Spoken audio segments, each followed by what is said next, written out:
I want to say to you, my man, as your reverend, I want you to keep on keeping on. Victory is in sight. It may be so high you can't get over it. It's so wide you can't go around it. It's so deep you can't go under it. You got to go in the gate. I'm gonna tell you, in conclusion, he who sits on the red hot stove shall surely rise.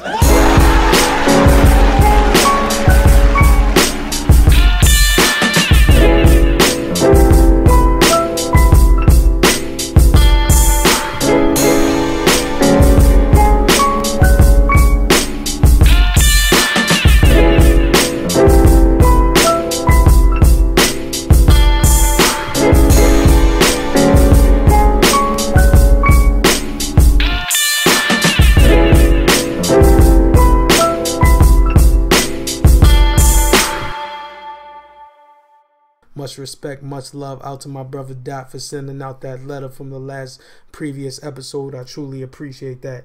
Please support these particular ventures. The brother Nate Parker's film Birth of a Nation actually coming out tomorrow. Please support that brother and please support that film. We most definitely need to get the knowledge. Try to bring the children as well. They need to see this.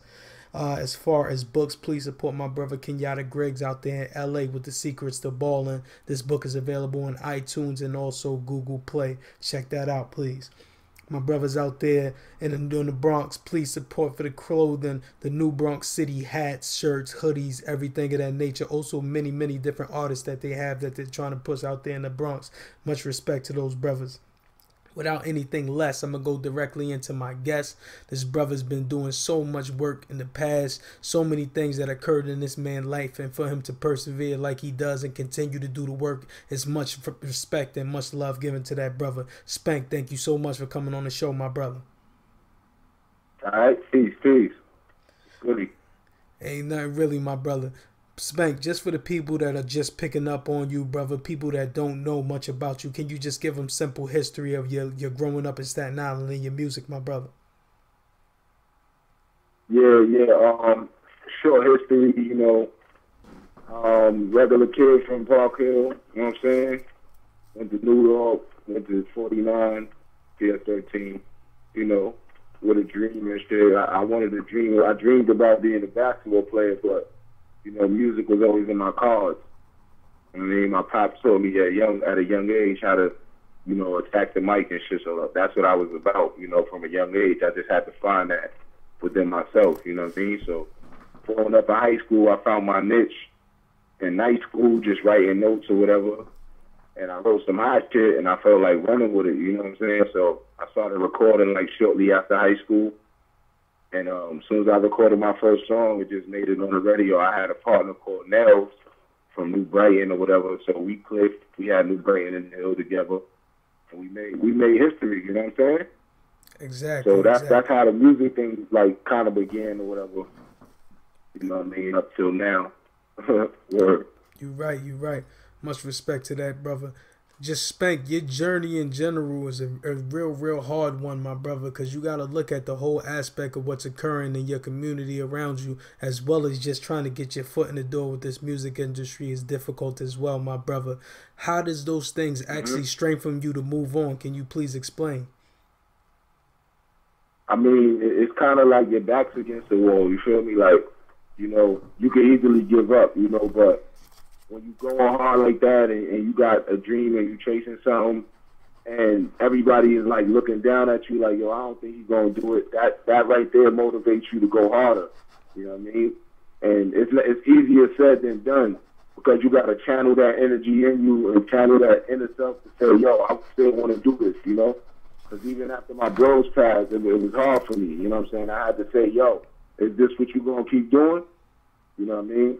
And with a lot of people telling me that my brothers would have wanted me to keep going, that's what I keep inside of me. You know what I'm saying? Exactly. On top, not to cut you off. On top of the fact that when my bros was here, they would always push me harder than anybody. They was my biggest supporters.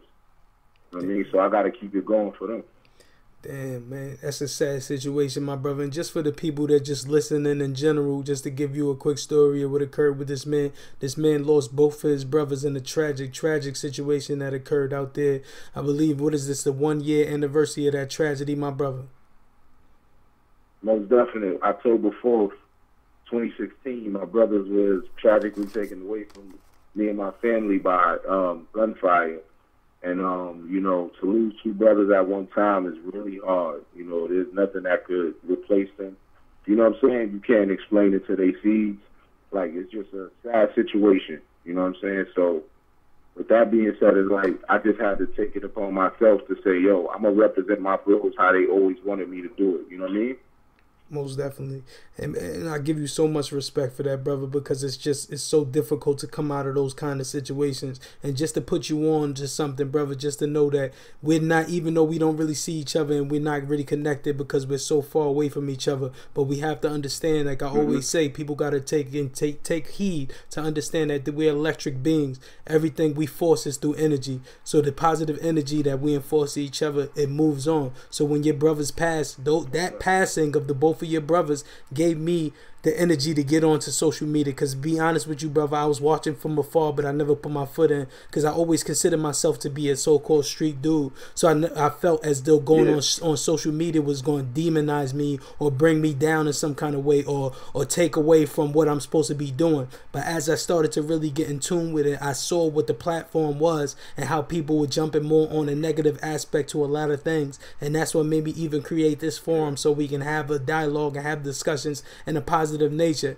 even with individuals that you may not even have good rapport with, have come on and had conversations and changed their mindsets about a lot of things. So even though your brothers are no longer here, that energy that came from their passing passes on to me with this particular show, to you with your music, to their children with what they're going to progress to in life, and everybody else. So we can't just look at these brothers as being gone as it's over. Everybody's life, no matter what, gave us energy to get where we are. Everybody that I lost, as well as you, my brother. But yeah, Mike, just in general, with you, brother, and progressing with your music and everything else, with the tragedy, like I've said previously, what certain things that you're going to try to do in your music that's going to change maybe the climate of what's occurring in this community, my brother? I can't really say I'm going to change anything in the music, you know what I'm saying? Because I'm going to keep it as raw as possible. I'm going to let everybody know what's going on out here, you know what I'm saying?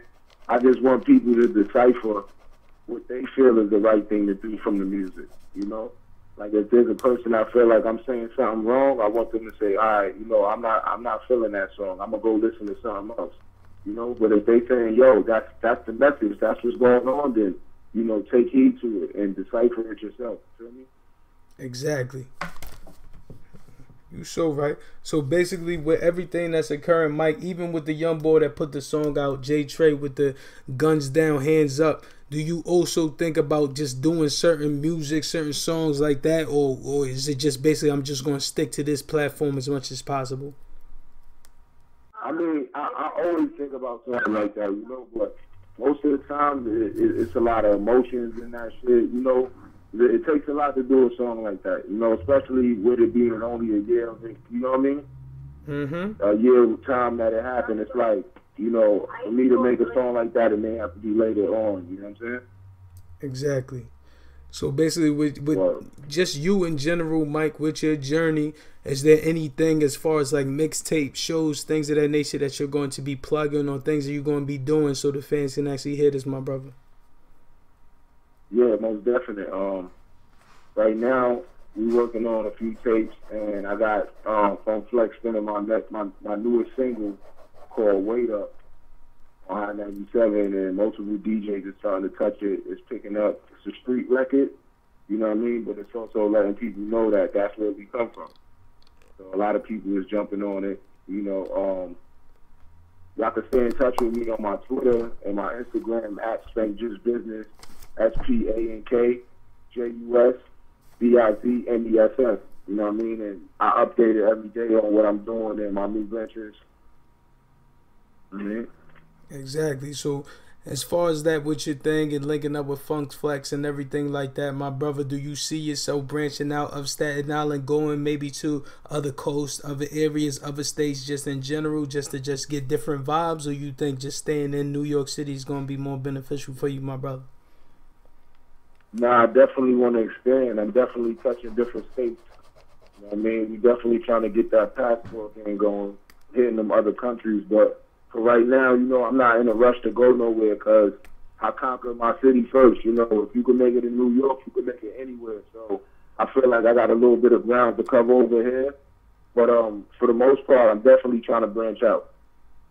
Exactly. Is there for anybody else that's on your particular team that you want to shout out or prepare the people for that's going to be coming up? Maybe a young boy that's up under you or somebody that people may not know about Spank. Do you have anything like that? I got a lot of people, you know, I'm working with right now because at this point, you know, I'm giving a lot of people a shot right now. You feel me? Just like Raekwon and Enough gave me a shot. I'm doing a lot of work with people, you know. I got a joint with this guy named Cash Verrazano. No, actually, shouts to Cash Verrazano too, but I got a joint with Nate Staten, a.k.a. Cash. It's called, that one is called Flexin'. That's the next single coming out off the mixtape. The mixtape is called Dio for President. You know what I'm saying? With all the politics going on with the presidency and all that. So, you know, the mixtape is definitely going to be out before October's up. And y'all look out for that. All right, there you go. SoundCloud is always moving too. SoundCloud. Oh, you got the SoundCloud going? Same thing. Mike, are you also, because I've had Boom Pacino on the show and other brothers that have done the independent thing as far as films, my brother, do you see yourself progressing in that way? Because it would be much more beneficial as well to have more of a diverse kind of things that you're doing. Do you see yourself going into films, maybe acting, my brother? Yes, most definite. I definitely see myself going into film. I'm actually doing some episodes on Love and Hip Hop. So you could check out for that. I'm gonna be on this season coming up. I think it's season 9 or something like that. I got a couple appearances on Love and Hip Hop, so I'm trying to get my cameos up and get my acting up too. So with everything that's occurring out there in Staten Island and all the new artists and everybody that's trying to just maybe just get up under the Wu-Tang umbrella and just try to branch out and do new things, brother, do you see a lot of y'all maybe getting through the front door, or because of the southern sound that's out there that you think of that making it more difficult for y'all? Nah, like the sound is right now, the sound is coming back to New York. You know what I'm saying? So the southern shit is in right now, but you know, you could go against that and still make it. Now, when you want to do a certain type of number, you always got to make a radio song. You know what I'm saying? So if the southern joint is what's going, I feel like dudes just need to dig in their bag and go harder. You know what I mean? Like, you know, the dudes that's from the island, I feel like they need to work harder in general. You know, because there's no excuses. Word, but I see a lot of potential out here, though. Word. Exactly. So it's most definitely going to happen, man. I see it slowly but surely. Lyrics and things like that are coming back. But like I've said with pretty many other shows, like as far as with debates about the music, brother, do you feel like right now this is like the dumbest time of rap, or do you feel it's just a time for the young boys to have their wave and get their shine? Yeah, I just feel like it's different times, you know, because we had dumb rap back when we was younger too. We had like Yang Twins and shit like that, you know. But it's just times past in the regions, you know. Some people, they don't got the expense, the time span as a New Yorker. It's like in New York everything is quick. So down there they might make a slower beat, you know. They might have slower lyrics, but you know it's something for everybody. I feel like. So you know, I feel like it's something for everybody. Some people don't listen to that at all. The southern region music. Some people just listen to hip hop, 90s hip hop, old school hip hop, you know. And then there's people that listen to everything. Like me myself, I listen to everything. If it's hot, I listen to it. But I don't care where you from. If it's hot, we rocking with it. Exactly. So it's like what you seeing with a lot of the artists, and that's why I said slowly but surely it is gravitating toward coming back to more lyricism, because you see artists like a Young M.A., or you see the boy Casanova coming out of Brooklyn as well. A lot of them are having hit songs with some type of lyrical content coming on the background of it. So it's like slowly but surely I see it gravitating toward that way. But as far as with your music, have you seen yourself trying to dumb down in some kind of way to follow the wave, or have you always been like, I gotta keep my pen to the pad with my lyrics? I mean, I've tried all things. You feel me? Like I've done Southern music. That's basically what I am, who I am. I'm really a nigga that come with the hot hooks or whatever. But I also got bars, you know. So I look at it like when I want to make it depends on my mood. You know, when I want to make a party song or a club joint, I might go touch that Southern market. You feel me? But I already know that a lot of people know me for lyrics too. They looking for that hardcore deal, so that's what I give them. You know what I mean? Exactly. So it's like with everything that's occurring, brother, it just seems like with Staten Island, it's going to be like a lot of artists are going to make it in some kind of way, I see. And it's like mostly as long as you guys keep on diversifying yourself, like having different things that you're doing, but you collectively have one goal, you can benefit off of that. Like I had a lot of the dudes from Staten Island, the young boys coming up, also the other dudes from different places, and they just talking on the phone, and they just giving me the communication to make me understand that they really want it. The kids really want to succeed at this, but it's very difficult in the streets and the climate that we living in right now. Ain't nobody rich, ain't nobody balling, ain't nobody got bread, everybody poor. Alright, we back on. This nigga Spank driving me crazy, as I had to put it in the message too when I just sent you, bro. Yeah, we going live right now because we keep it 100 on this show. They've been the mistakes and with the breakdown and everything else. But like I was saying, what my point is that basically it's very difficult to come out of a situation when you have so many dire circumstances. Do you also see a lot of the other artists combining together to make good music? Yeah, hello? Yo, yeah, I'm back, brother. Like I just said, do you have anybody that you collaborating with out there, Mike, that you want to put on? I got a lot of people. Like I said, I got a lot of people I'm working with right now. Some of them is not like inked yet, to the point where it's like I'm not gonna put it out there until it happens. But like I said, I got my dude Cash right now. You know what I mean? Cashy Moolah. He's doing his numbers out here. And I got my dude, my R&B dude named Smooth out here. I just did a feature with him. He's coming soon, you know. So right now, those are the two next niggas that's coming out of Staten Island up under my umbrella. You know what I mean? Absolutely. And just talking with you on the phone, Spank, everything that you trying to say, brother, like I've always said, we got to have as much connections as possible. We need to be linked up as possible. The last show that I had with the brother Lou Hefner, he's actually working as one of, I believe, A&R or something like that for Bad Boy. He's in the Staten Island area. He also has his own company, His City. You need to also link. I'm going to try to send you the information as well. And you, brothers, seriously need to sit down and have a conversation, because it could be something on both sides that could be very beneficial. And we should always have that. So we getting that live on the show. So I'm going to send you all the math for that, brother, so you guys can build from there, because you need that. As much connections as possible, my brother. Okay. So like I was saying, yeah, I'm going to send that right away. So as far as like just anything in the conclusion, Mike, that you want to share, any shout outs, things of that nature, brother, this is your time. Yeah, first and foremost, man, like I said, I want to definitely, you know, give you a shout out for having me on the show. I want to shout out my sister, my mom, my pops. Rest in peace, long live Reno and Blicky. You know what I mean? Shout out to my son. Shout out to my whole team, Jusbizness. Shout out to the whole island, too. You know, anybody doing their numbers. That way I ain't forget nobody. Word. Absolutely. Spank, thank you so much for coming on the show. Much respect, brother. Much love. Oh, definitely. All right, have a good night, my brother.